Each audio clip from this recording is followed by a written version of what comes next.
जो रामलीला के मंच पर राजनीतिक बातें देखी अगर हमने हाथ नहीं जोड़े, हमें बुलाइए। नहीं, राजनीति- भारत की संस्कृति राजनीति की बातें नहीं कर रहे हैं।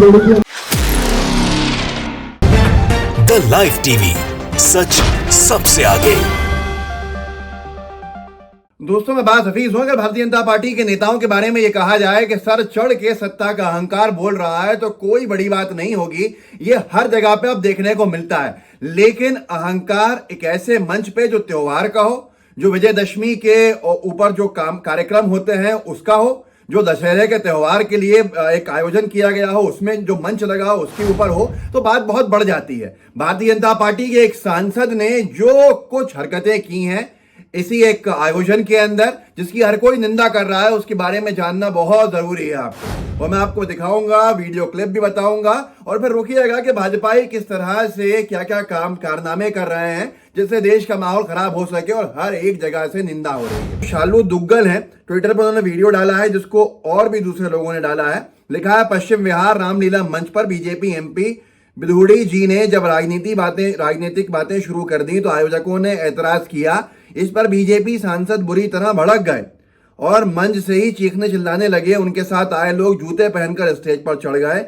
ये है भारतीय जनता पार्टी दिल्ली का असली चेहरा। यहां तक कि वो आयोजकों से ये तक कहने लगे कि अगली बार से बुलाना, हाथ जोड़ के नहीं कहा था कि यहाँ बुलाओ, और बदतमीजी भरी बातें कर रहा है। आयोजक ये तक कह रहा है कि मैं अपने बच्चों की कसम खा के कह रहा हूं। इस तरह की बातों तक आ गई।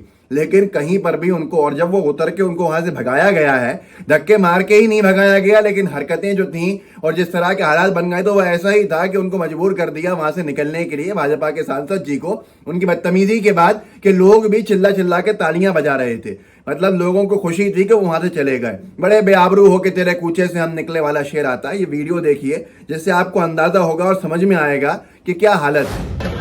जो रामलीला के मंच पर राजनीतिक बातें देखी अगर राजनीतिक मंच बहुत उनके जिसमें जो बातें रखती हैं। हमने हाथ नहीं जोड़े, हमें बुलाइए। नहीं, राजनीति- भारत की संस्कृति राजनीति की बातें नहीं कर रहे हैं। हम आपका सम्मान हमने करते राजनीति हैं। की बातें नहीं की। यहाँ हर हमने तो प्रकार भारत की संस्कृति की बात की है, मत बुलाइए। अपने बच्चों की कसम खाते हैं। ये सब कहना अच्छी बात नहीं है। हमें बहुत पीड़ा हुई है आपके शब्दों से। हम आपका स्वागत करते हैं। धन्यवाद आपका बहुत बहुत। चोर कहोगे, पीड़ा होगी, क्या होगा? कमाल हो गया।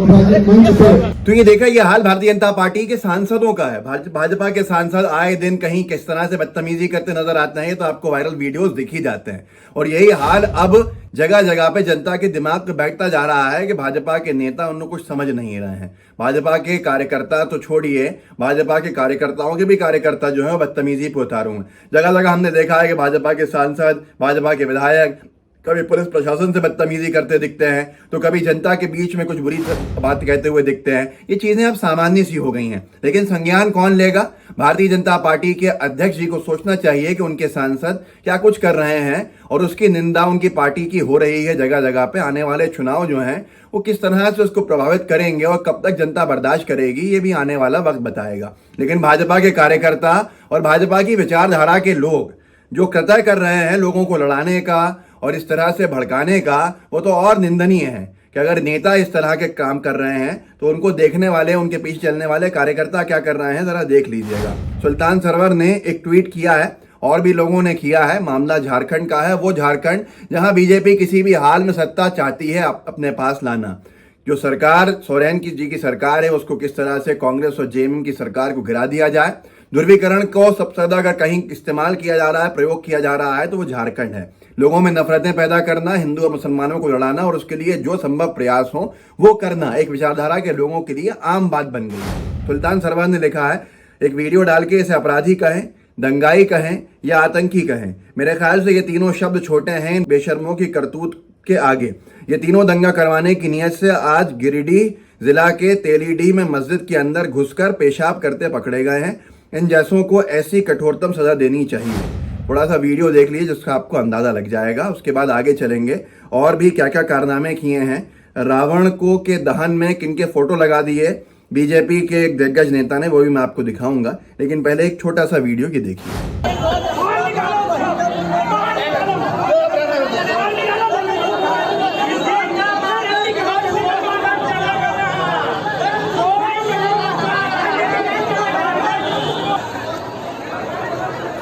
जो वीडियो देखा आपने ये उन 3 लोगों का है। इसके बाद बहुत बड़ी भीड़ जमा हो गई, दंगे की तरह के हालात बन गए, लेकिन काबू पा लिया गया क्योंकि प्रशासन एक राजनीतिक दल की सरकार के पास नहीं है, बल्कि एक ऐसी सरकार के पास है जो कांग्रेस और जेएमएम की है, जो लोगों को जोड़ने के संभव प्रयास कर रही है।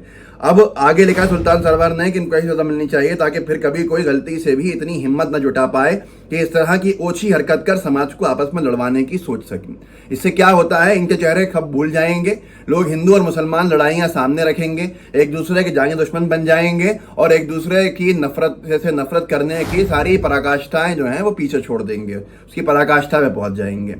ऐसे ही एक और जगह पे जो हुआ है वो कतई भी भाजपा की विचारधारा के लोगों में से एक है, हिंदू आर्मी करके है, हिंदू आर्मी चीफ है सुशील तिवारी। ट्विटर के ऊपर ऐसा लिखा है। एडवोकेट डीआर भाटी साहब ने इस फोटो को डाला है, तस्वीर को डाला है, उसको जरा आप देखेंगे तो आपको अंदाजा होगा, जिन्होंने एक दौर में गांधी जी को नहीं छोड़ा और इनकी एक मैगजीन के अंदर गांधी जी को रावण के रूप में दिखाया गया था और 10 चेहरे जो थे वो नेहरू जी के, आजाद साहब के, सरदार वल्लभ भाई पटेल और तमाम जो उस वक्त के आइकन्स थे उन लोगों के थे, और वीडी सावरकर के हाथ में तीर कमान थी। ये ऐसे कार्टून बना चुके हैं तो ये कुछ भी कर सकता है, इनकी विचारधारा ऐसी है। लेकिन ये विचारधारा जब लोगों को बांटने लगे तो कोई ना कोई संज्ञान लेने वाला होना चाहिए, पर किससे उम्मीद करेंगे, ये बड़ा सवाल है। सवाल ऐसा ही है जैसा कि शुरुआत में मैंने दिखाया कि बीजेपी के सांसद जिनकी सरकार है, दिल्ली राजधानी है, उस राजधानी के कार्यक्रम, विजयदशमी के कार्यक्रम में, दशहरे के कार्यक्रम के अंदर आयोजकों से बदतमीजी कर रहा बीजेपी का सांसद साफ तौर के ऊपर वीडियो में देखा जा सकता है और यहां तक कि उसको वहां से निकालने की नौबत आ गई।